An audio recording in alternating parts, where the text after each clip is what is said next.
Love this podcast? Support this show through the Acast supporter feature. It's up to you how much you give, and there's no regular commitment. Just hit the link in the show description to support now. This episode is brought to you by Progressive Insurance. Do you ever think about switching insurance companies to see if you could save some cash? Progressive makes it easy to see if you could save when you bundle your home and auto policies. Try it at Progressive.com. Progressive Casualty Insurance Company and Affiliates. Potential savings will vary, not available in all states. My dad works in B2B marketing. He came by my school for career day and said he was a big ROAS man. Then he told everyone how much he loved calculating his return on ad spend. My friends still laugh at me to this day. Not everyone gets B2B, but with LinkedIn, you'll be able to reach people who do. Get a $100 credit on your next ad campaign. Go to linkedin.com/results to claim your credit. That's linkedin.com/results. Terms and conditions apply. LinkedIn, the place to be, to be. Hey, I'm Ryan Reynolds. At Mint Mobile, we like to do the opposite of what Big Wireless does. They charge you a lot, we charge you a little. So naturally, when they announced they'd be raising their prices due to inflation, we decided to deflate our prices due to not hating you. That's right. We're cutting the price of Mint Unlimited from $30 a month to just $15 a month. Give it a try at mintmobile.com/switch. $45 upfront payment equivalent to $15 per month. New customers on first 3-month plan only. Taxes and fees extra. Speed slower above 40 gigabytes. See details.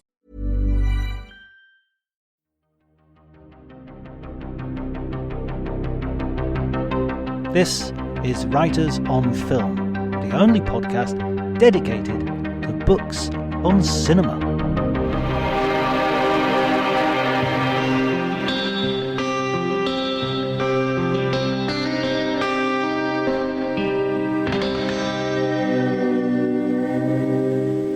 Hello everybody and welcome to Writers on Film. My name is John Bleasdale and today I'm delighted to be talking to Ehsan Khoshbakht.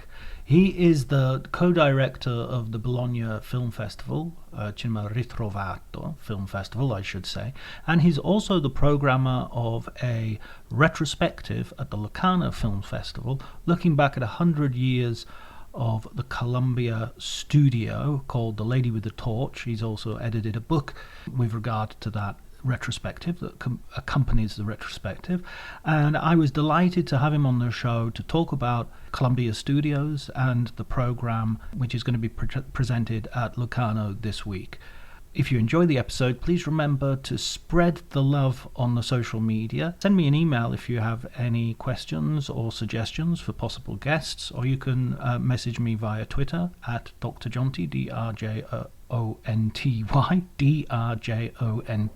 But before you do any of that, please enjoy the conversation.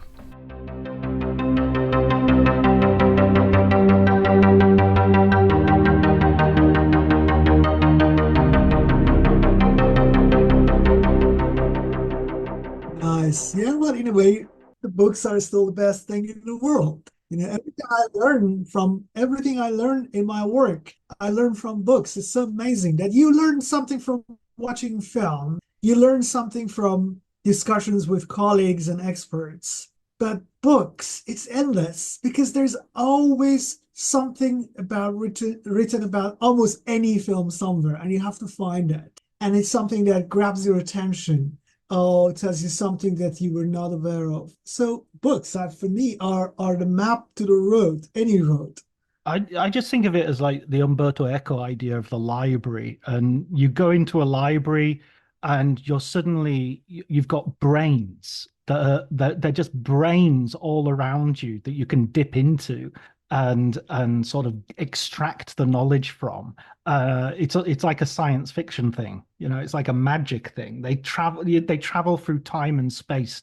Yeah, it's for me working on the Columbia program, towards the end when I was about to produce some notes, blurbs, things like that. So I was checking, usually when you want to write about a film, let's say a Columbia film. So first you check whether it is in a book on the director of the film. Occasionally there is something written on or by the screenwriter of the film, and then you have the stars. So you think, okay, there's one about Henry Fonda, there's one about this. So you just compare all of them. And in many cases, of course, they repeat the same stories. It comes from, an original source, whatever it is, and then it is. But then the variations, tiny variations here and there, they are very interesting. You always long for that extra bit of information that someone has. And then when you put them together, you see, wow, I know a great deal more about this film than 10 minutes ago. And everything is in this room and my living room on the other side of the flat. And it's just so incredible. There's something really treasurable about this whole book business. Yeah, you don't have to sell me on it. I'm a complete. Our whole attic is just because we have a sort of. It's a loft. A loft, yeah, exactly. That's it, a loft, and it's amazing. So let's talk about this Columbia. I'm assuming it's like a centenary that's being celebrated. It is a centenary indeed, and it has been celebrated in many different parts of the world, especially in North America. From what I have observed, mostly a smaller program and programs dedicated to the big titles, the major classics of the studio, like the Lawrence of Arabia, the Bridge on the River Kwai, Gilda, On the Waterfront, etc., etc. But what is interesting is, we'll get into that later, but in my definition of a Columbia picture, a film like The Bridge on the River Kwai and On the Waterfront don't have any space, because these films were produced with a great degree of independence from the studio. They were by independent producers, produced by Columbia Pictures. And the main character, or one of the leading characters in my story, Harry Cohn, the president of Columbia Pictures, had absolutely no say in these projects. And because of that, he hated these films, even though they won him Oscars and plenty of prestige for Columbia Pictures. I was just thinking Lawrence of Arabia really is Sam Spiegel's film more than it is Harry Cohn's film. Absolutely, yeah, totally. And in the program, I focus on some examples of the independent productions in the golden age of Columbia Pictures, before the dawn of sound era until the end of the 50s. But I have excluded films that were done, totally independently from the studio. Of course, it's not a Columbia film. The most obvious example is the Gone with the Wind. Gone with the Wind is not an MGM film, even though it was distributed by MGM and had MGM's logo. It remains a David Selznick film. Same about Lawrence of Arabia. It is part of the studio legacy, but I was trying to focus on the in-house productions and the productions in which Harry Cohn or his associate had a strong say and a significant influence. So when does that's a stupid question. 100 years ago, that's when Columbia starts. How does Columbia start as a studio? What's its sort of the story of its birth? Well, the studio started with the two Cohn brothers, Harry and Robert, from a Jewish family born in New York, streetwise, sharp-tongued, and they started this film distribution company before Columbia Pictures was founded, that eventually, with the help of another collaborator, morphed into Columbia Pictures. It changed its name from CBC, I believe, Cohn, Brandt, Cohn, to Columbia Pictures. And then they introduced the now iconic image of a woman standing on a pedestal, holding a burning bright torch. In some versions, also carrying an American flag, which became the logo of Columbia Pictures. The studio, in its early years after it became Columbia, had a relatively limited output, and the films were quite modest. For instance, Columbia Pictures is not known for having that many remarkable silent films. But right, with the sound, I think they kind of found the angle that could make them different from other studios, and their output more distinctive. And it became, throughout the early 30s, became basically the major Hollywood force that we know today. And so, as it developed an identity, and many students of this early period will know that studios would specialize in sort of genres or have certain excellences. What was Columbia's sort of speciality at this period? In this period, by the mid 30s, all the major Hollywood studios had developed what we call today the house style or the studio signature. MGM and musicals, Warner Brothers and gangster films. For Columbia, it arrived a bit later, and I would say even to the end of the 50s, house style was more eclectic in a very pleasant, in a very dynamic way. So the person who put Columbia Pictures on the map was director Frank Capra, who made the main bulk of his filmography for the studio from the late 20s, from The Silent Day, until the late 30s. He made more than 20 films, Columbia Pictures, and with the success, both artistic and commercial success of these films like It Happened One Night, You Can't Take It With You, all of a sudden, Columbia Pictures started winning Oscars. At the same time, Harry Cohn became aware of the power of the director as the star, rather than having a galaxy of stars, which would have been unaffordable for a studio with kind of relatively meager resources. So the famous name above the title of Frank Capra's autobiography, became a Columbia trend. That in Columbia films, you see the name appears above the title. Even directors that are totally forgotten today. You see Leslie Ruggles' Arizona. You see Gregory Lacava's this and that. So what Capra gave to Columbia was a cinema based on probably populist ideas, centered around common people, their joys, disappointments, and their search for that kind of American dream in a sort of language which was very much in tune with the rhetoric of the Roosevelt era. Fast-paced, very indoor type of cinema, usually set in a house, few rooms, not much of outdoor experience, definitely not extravagant sets, and plenty of characters put into this situation, different colorful characters. So Columbia was very good in using its character actor department, secondary actors, very talented, that could add flavor to this film. And basically dissecting the American values and re-establishing them at the end in major classics like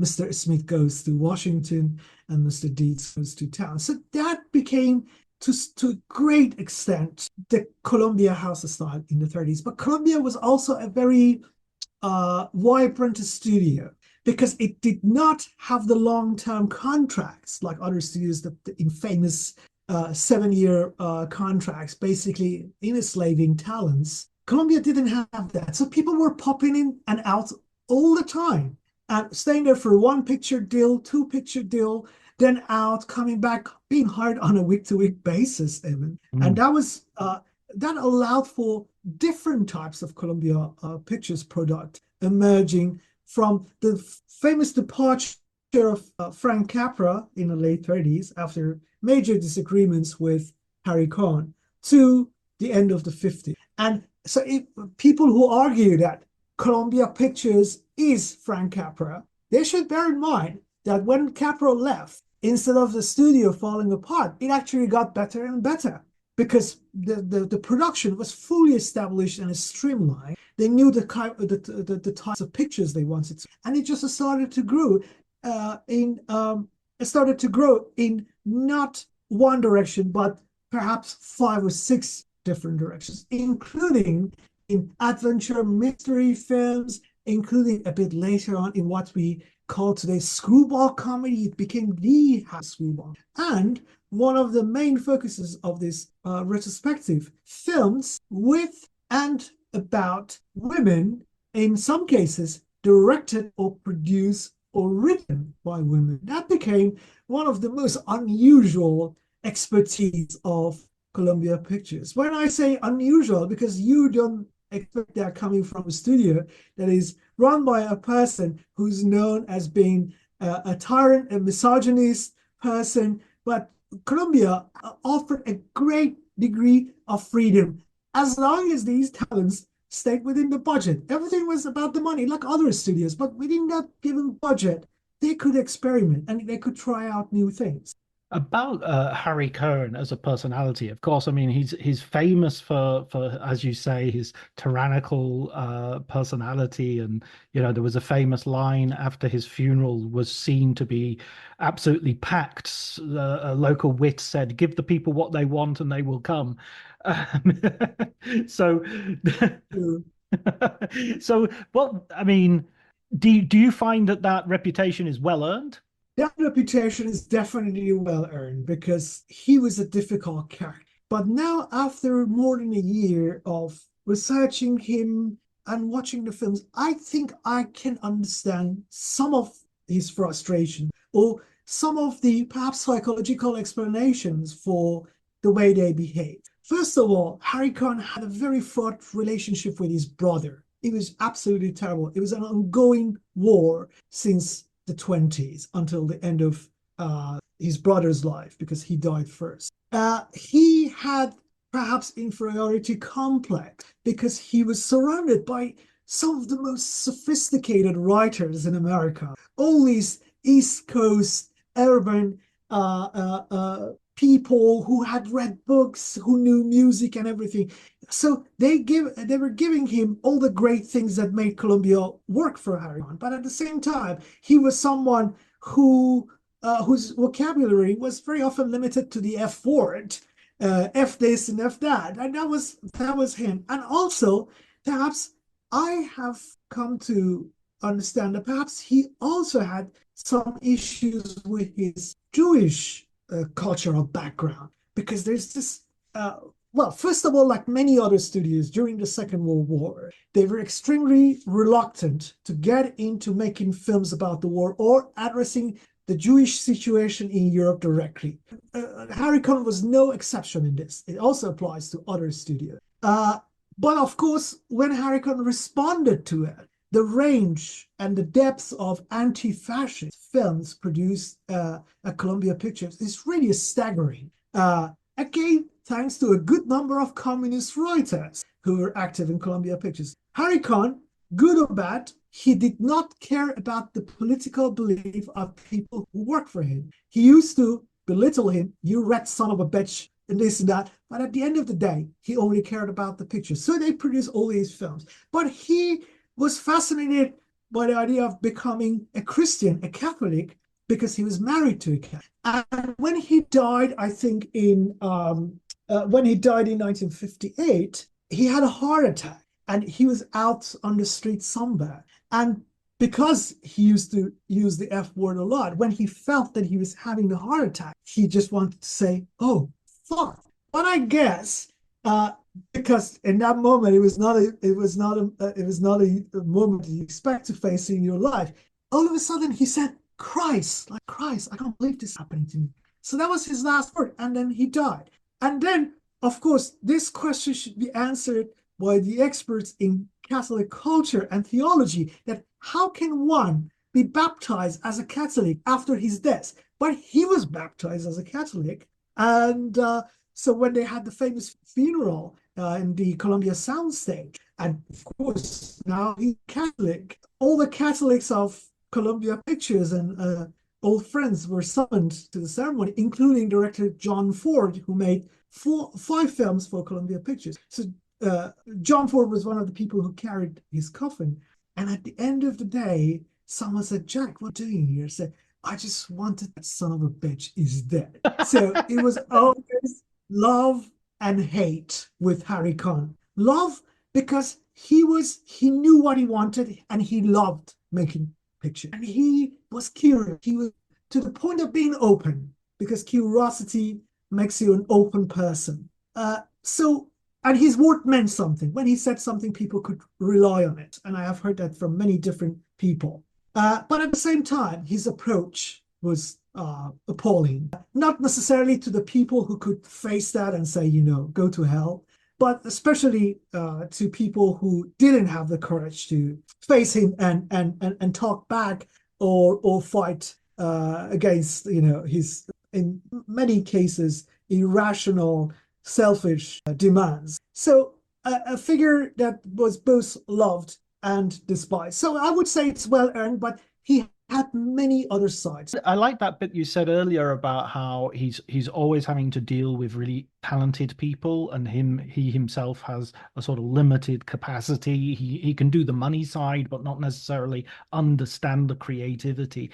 One of those figures who I think is included in your retrospective is Orson Welles, who I think in a way there's a bit of me that always wonders whether Welles, if he could swallow some of his own pride, would have been able to work with someone like Cohen more and more if he could have, because the Lady from Shanghai, which is a movie that he made with Cohen, Orson Welles has this story that he did it on a phone call and picked up a book at random and said, okay, this is the title, buy the rights and I'll make this for you. Yeah, I mean, I don't know how reliable that version of the story is.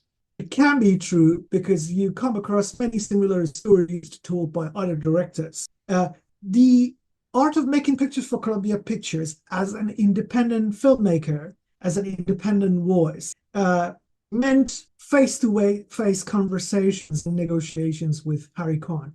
John Ford famously deducted something around $2,000 from his annual tax report because based on the money spent on his yacht, because he said he had to invite, as a freelancer, he had to invite Harry Cohn to his yacht to spend a few days with him and negotiate some of these projects that he eventually made for Columbia Pictures. So it was an integral part of securing a job as a freelancer. So you hear stories like that. In Welles's case, what you suggest that, had he agreed to swallow some of his pride, he could have made more pictures.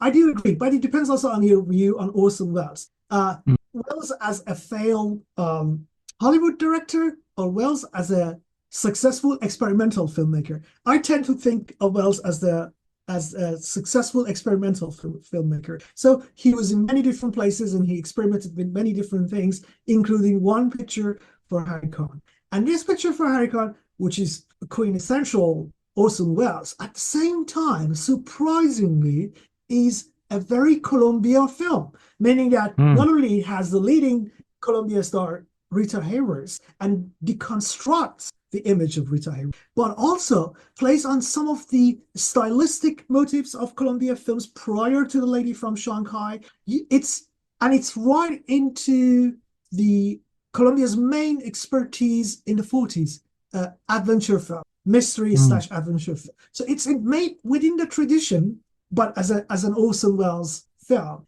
And that's an example of the type of freedom that Harry Cohn could offer to directors that he believed in. The film is, especially today, looks more unusual than ever.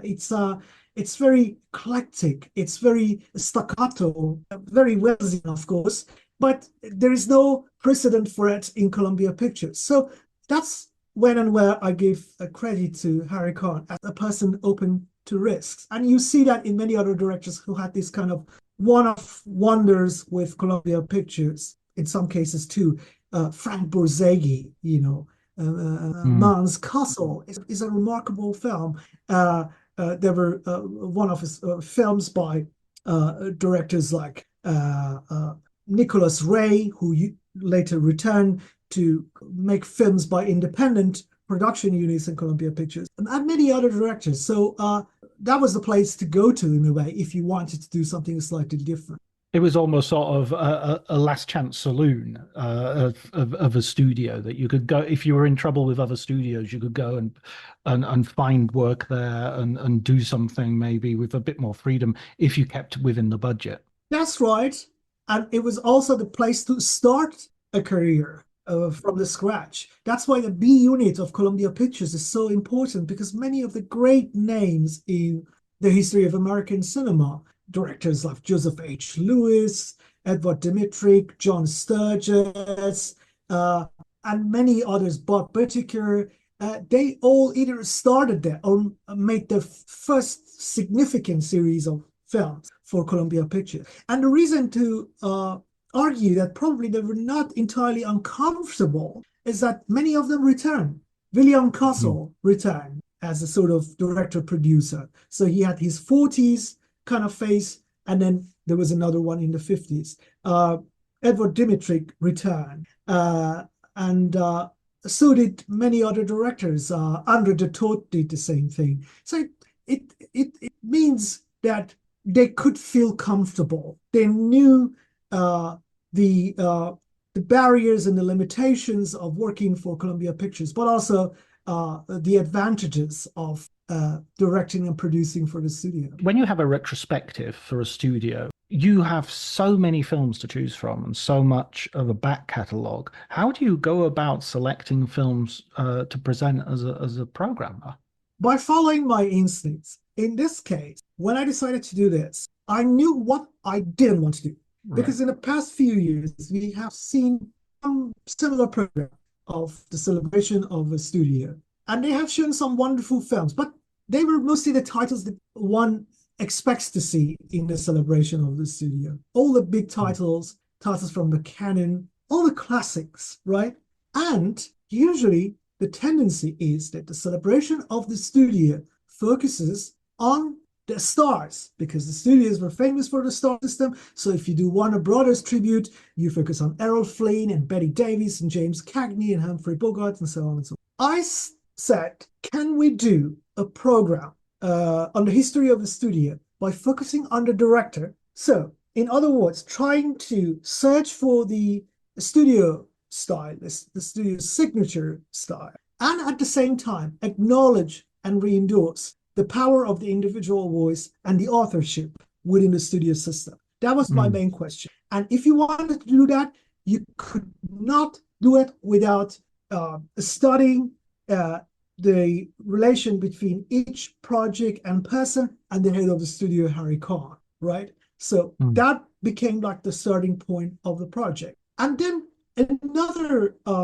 minor complaint that I had about similar retrospectives was that because it was all about the great classic titles, it was giving a kind of inaccurate overview of the studio, because all studios were producing a great number of B movies, and there were many great films produced within the B units of the studio. So for me, it was important to show not only the major classics and big names of the studio, but also lesser known films and films made by directors who are forgotten today or were never ever appreciated since their careers ended in the 50s and 60s. This became like the starting point. And then in order to start this investigation, I printed an entire release calendar of Columbia Pictures between 1929 to 1959.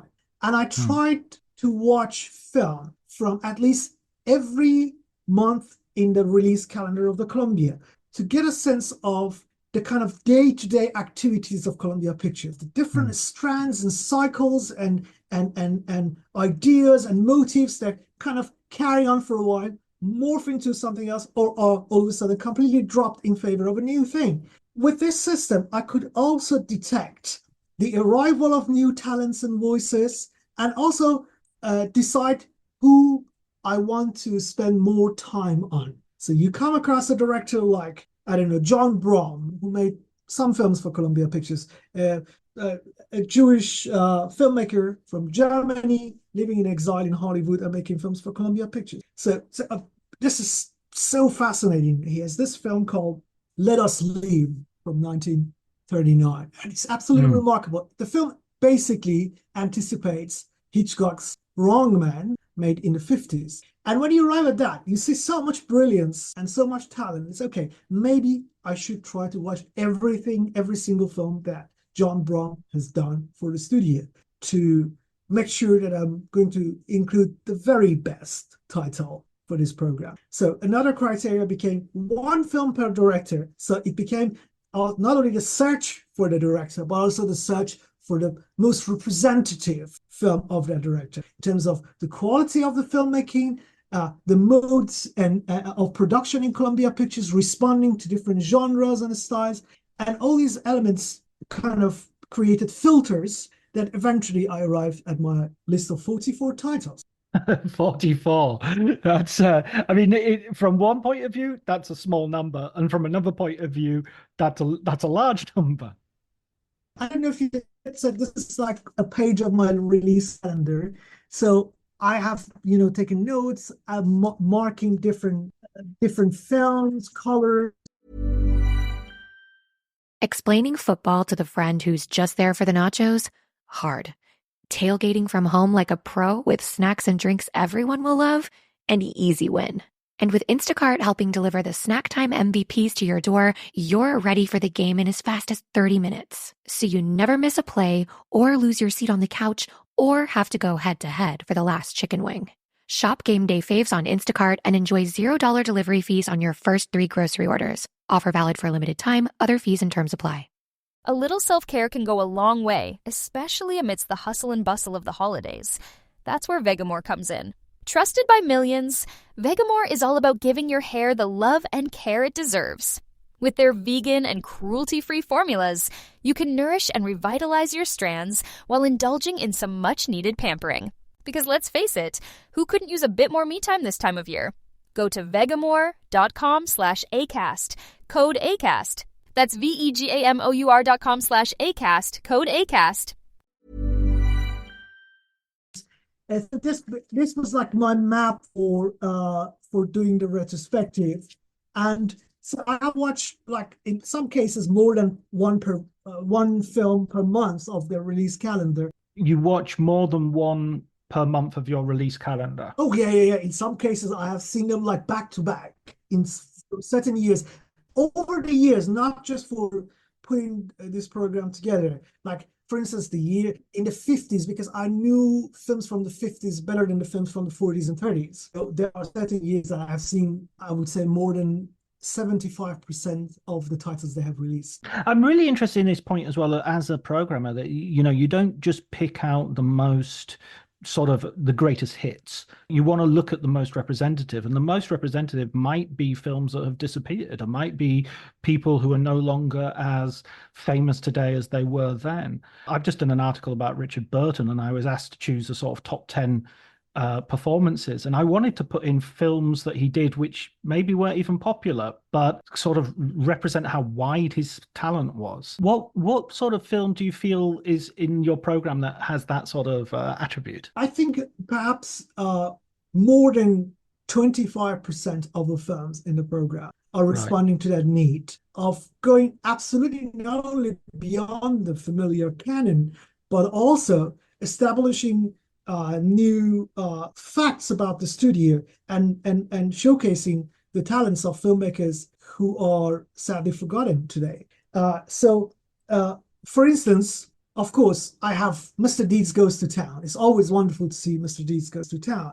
But I have some lesser known films by great directors in the program too, like The Whole Town's Talking by John Ford. It's a comedy. Ford is not known as a comedy, but he was extremely talented as a comedy director. Or a film like Gun Fury by Raoul Walsh. Again, Raoul Walsh is relatively well known, and this is an action picture, so it's right into his area of expertise. But nobody has seen this film in its original format since it came out. It's a 3D Western. So we are showing the film in 3D in Locarno. So I want to see the film in 3D because it's all about the format. It's all about the way this film should be seen. And then I went in the direction of, again, directors who are relatively well known, at least by people who take it seriously, like Edward Dmytryk. But nobody has seen this film in the program called Underage. This film has not been seen, I'm almost certain. It just vanished. And so I'm showing Underage. And then there are directors who are completely forgotten, but they're wonderful, great, some of them even competing with, the major talents of the studio like Frank Capra. So Roy William Neill and Nick Grindy are just two examples of directors who were enormously talented in the 30s. I'm showing films by these directors. Later on, you have people like John Brom, or again, the fellow German exile, Max Nussek, who directed one film for Columbia Pictures called Girls Under 21. I know the titles are just so crazy. Underage and Girls Under 21. Yeah, it sounds like some exploitation program, but yeah, why not? You can praise the elements of early exploitation cinema in some of the B movies that making the 30s and 40s, no doubt about it. So it has the entire range from the super famous to, let's say, the white elephant to the termite. It covers the entire range of production at Columbia Pictures between 19...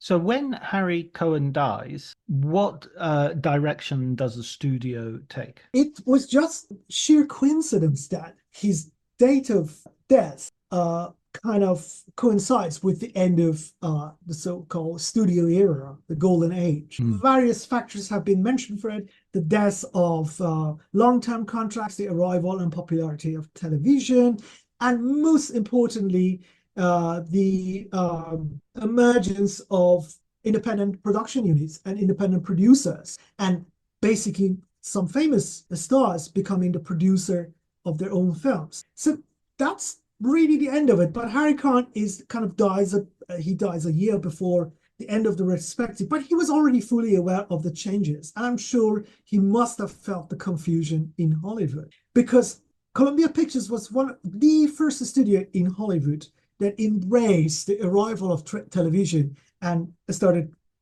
producing content for television, and also licensing some of the back catalog for broadcast on television. So they were aware of it and fascinated by television as a new medium. And also, if you go through the release calendar, you see between the early 50s and the late 50s, the number of films produced by independent producers for Columbia Pictures are on a steady rise. We already mentioned some titles from the 50s that were done by producers, independent producers, such as On the Waterfront, and they were very successful films. So in terms of business, there was no difference. Perhaps it was easier for them to accept this kind of new mode of production. But at the same time, I can imagine that he was perhaps missing or having some nostalgia for the old days when he was in charge of everything, and every film was passing through his office, from the very first draft of the script to the final cut of the movie. So that was really not only the end of Harry Cohen, it was the end of Columbia in a sense. It continues to this days. Remarkable. But it was never the same thing like other studios. It became many different things, and more about media than cinema, and more about who buys the studio and who runs the studio, and merging with what companies. So it became like a corporate than a studio. In a way, we define the studio system of the golden age. Earlier, you mentioned a house style as well, and I was wondering about that because if I look at something like Warner Brothers and I see Michael Curtiz as very much sort of putting his stamp on Warner Brothers style, and so that I think his style disappears because it becomes so influential to Warner Brothers that everybody in Warner Brothers is using him as a template for how to direct films visually. With Columbia, how would you identify that house style? You've already mentioned sort of Orson Welles to some degree is kind of making a Columbia picture stylistic.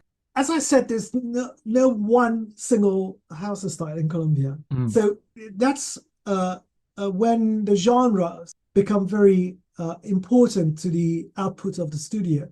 For instance, one can recognize a kind of a unity of a style to the point of having a clear signature in Columbia screwball comedies made in the 30s and 40s.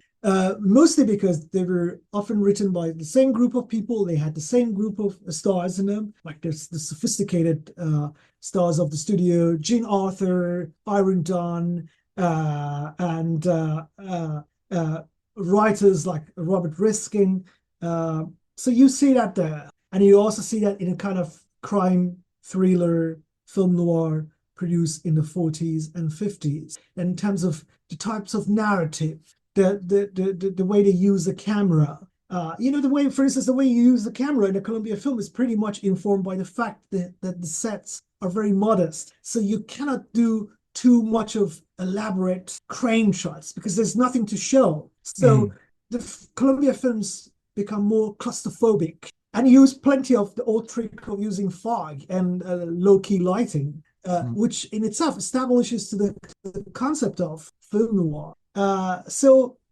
You can identify the Columbia houses in certain types of genres, but also there are some thematic development in the studio. Like Columbia has, interestingly, a series of films about what I call gadget comedies. So they were very fascinated by the new technologies, radio, recorded music, and later on television. And they have made films about these new mediums and devices in different types of genres. And gradually a type of cinema films emerged in the studio that were about these objects. One person who contributed to this, or to the success of these series of films, this cycle, was Frank Tashlin.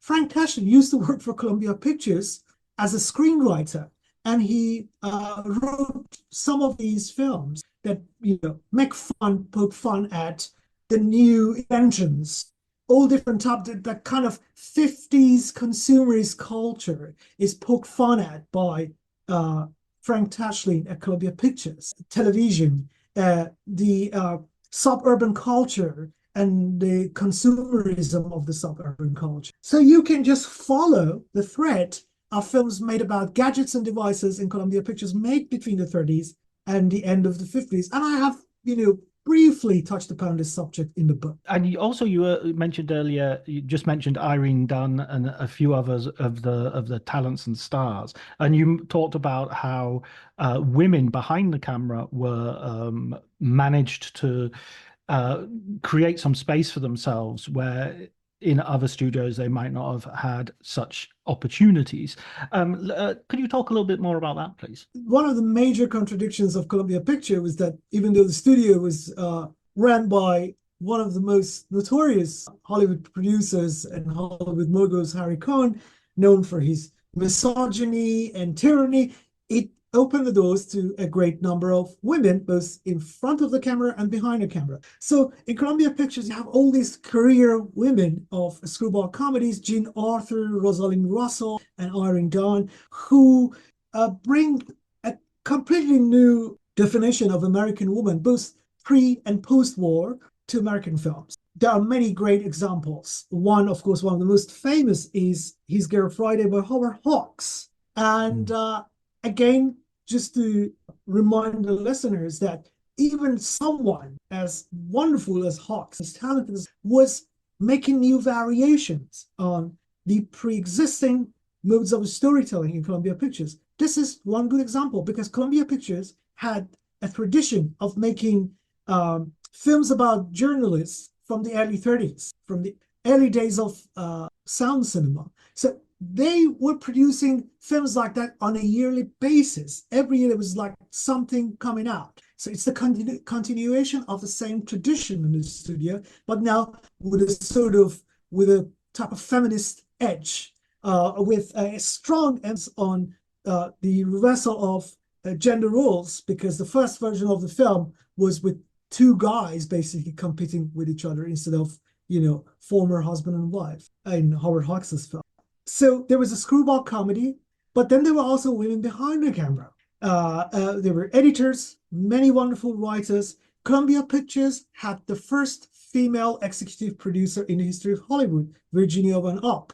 And she was responsible for producing some of the studio's greatest hits, like Gilda is a film produced by her. The film Together Again, which is part of the retrospective, is both written and produced by Virginia Van Opp. And then it was in Columbia that someone like Dorothy Arzner could direct two of her finest films, especially my absolute favorite film of her filmography, Craig's Wife, which was, again, made under Harry Cohn's presidency. But the least known aspect of Colombia's female side, and we shouldn't be surprised because after all, it's a studio whose mascot is a woman holding a burning bright torch, standing on a pedestal. But the most unknown and obscure, which this program is only, was this tendency to produce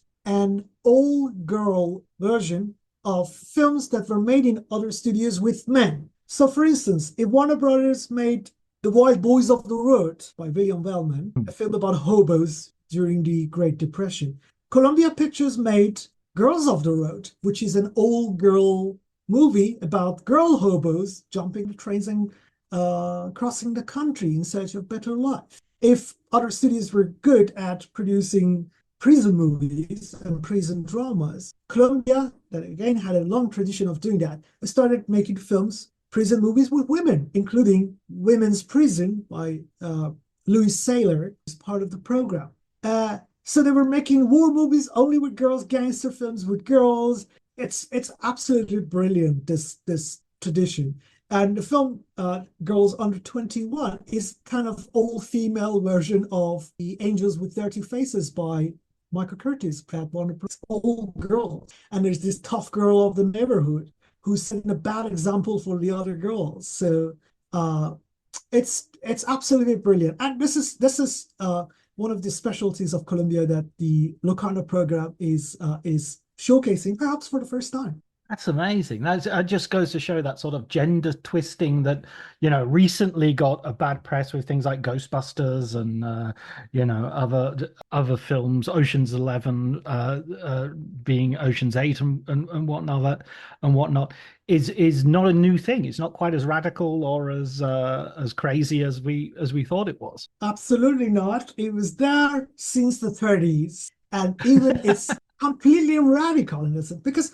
the examples you gave, it's also a sign of trying to cash on one of your assets. You have the story, you have the characters, so let's make an all-female version of it, or let's make an animation version of it. Different variations for producing revenue for the asset the studio has. In this case, it's also a bit of a cultural dialogue because it is an interaction between two different studios. So if another studio is producing this big budget film with men, Columbia says, okay, we don't have that budget, but we can make an old girl version of it on like a fifth of the budget they have spent on making the film. So it's a dialogue, it's a cultural dialogue between different sectors of American film industry, and I find it extremely, extremely fascinating. It has echoes, of course, of exploitation. It is exploiting a situation, the demand for a certain type of film, but in the process, it achieves a lot. It adds many new elements to the cultural dialogue that had existed back then, which is even more relevant today and make these films even more enjoyable to me. Yeah, absolutely. And it creates a more varied idea of what, as you were saying earlier, American woman can be, an American lived experience as a woman can be. It can be poverty, it can be prison. It's not always housewife or what have you, or romantic ideal. But listen, thank you so much for your time. I just wanted to ask one final question before we finish, Ehsan. Obviously, it's going to be difficult for you to pick a favorite and to pick a sort of recommendation, but some of our listeners are not going to be with us in Locarno, unfortunately. What should they perhaps dig out and watch that would give them maybe give them free films to make a start on before they get the book and they can dig deeper for themselves? It's so tough. It's absolutely it's a torture. Everything that I have programmed for this retrospective, I absolutely unconditionally believe in for different reasons. I'm not saying all the films have the same quality, but they are interesting or important in their own way. Okay, you put the gun here, now I'm going to answer. Okay, as an alternative to Frank Capra. Okay, Frank Capra is great. Capra is Capra. Capra has made many of us love cinema. But just to see who else was doing something as good as Capra in the early 30s, there's a film called Washington Merry-Go-Round by James Cruise from 1932, of which we are going to show a 35mm print.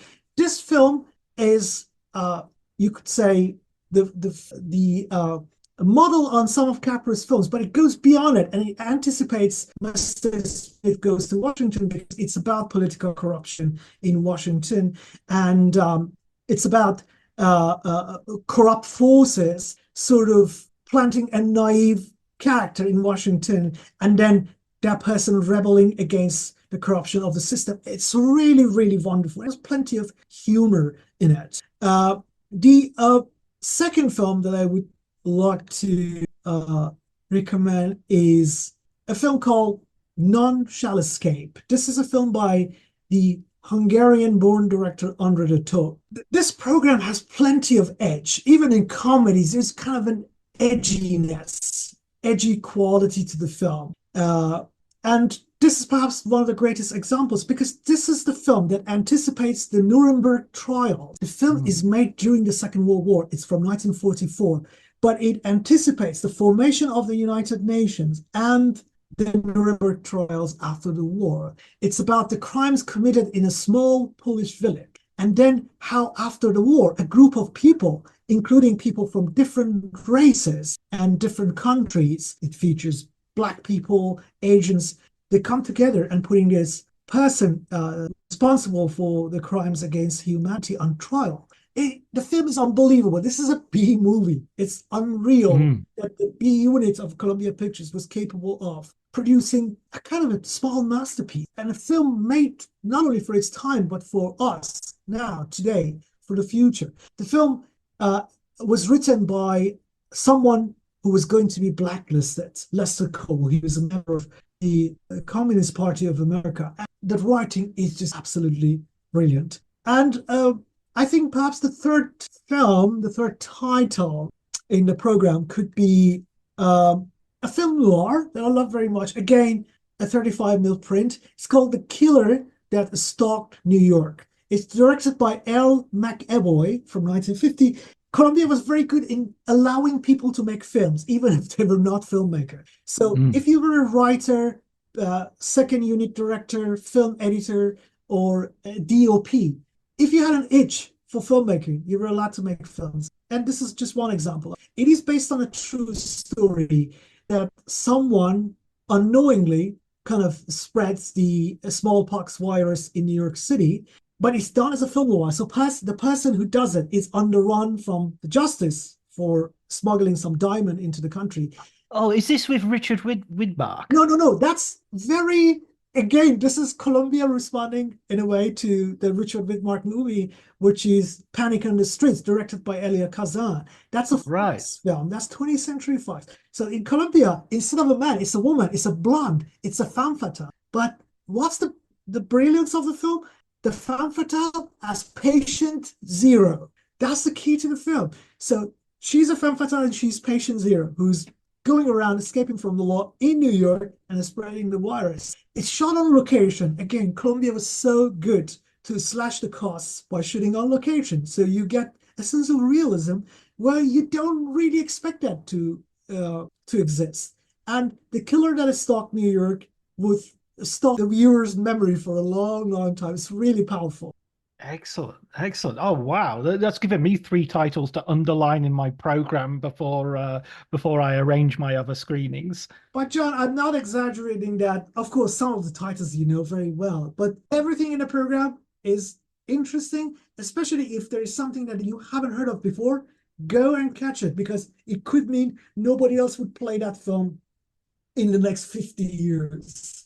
Oh my God. Now I'm going, I do have to do some journalism while I'm there, but I'm really looking forward to the retrospective. I'm looking forward to the book. So unfortunately, I haven't had the opportunity to read it yet, but when I have, it'd be great to have you back on at some point and maybe talk that over as well. Yeah, the book is, I'm quite proud of the text in the book and the quality of the production. It was done in a very, very short time, but I'm quite happy with it. And there are essays about some of these unsung heroes of Columbia Pictures in the book. Excellent. The Lady with the Torch. That's fantastic.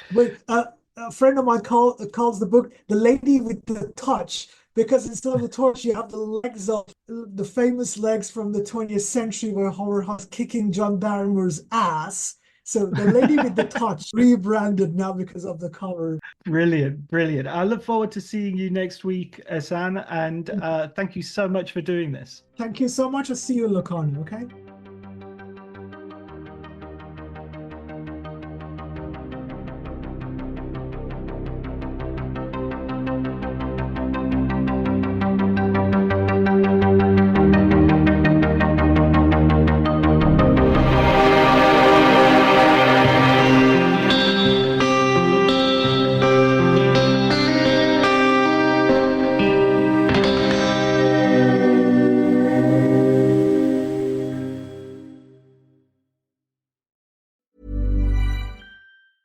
Selling a little or a lot? Shopify helps you do your thing however you cha-ching. Shopify is the global commerce platform that helps you sell at every stage of your business. From the launch your online shop stage to the first real life store stage, all the way to the did we just hit a million orders stage.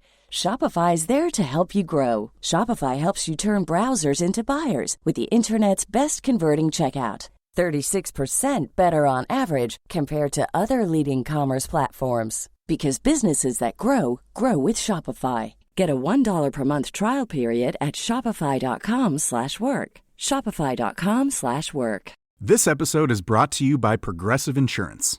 Fiscally responsible, financial geniuses, monetary magicians. These are things people say about drivers who switch their car insurance to Progressive and save hundreds. Visit Progressive.com to see if you could save. Progressive Casualty Insurance Company and Affiliates. Potential savings will vary, not available in all states or situations. My dad works in B2B marketing. He came by my school for career day and said he was a big ROAS man. Then he told everyone how much he loved calculating his return on ad spend. My friends still laugh at me to this day. Not everyone gets B2B, but with LinkedIn, you'll be able to reach people who do. Get a $100 credit on your next ad campaign. Go to linkedin.com/results to claim your credit. That's linkedin.com/results. Terms and conditions apply. LinkedIn, the place to be, to be.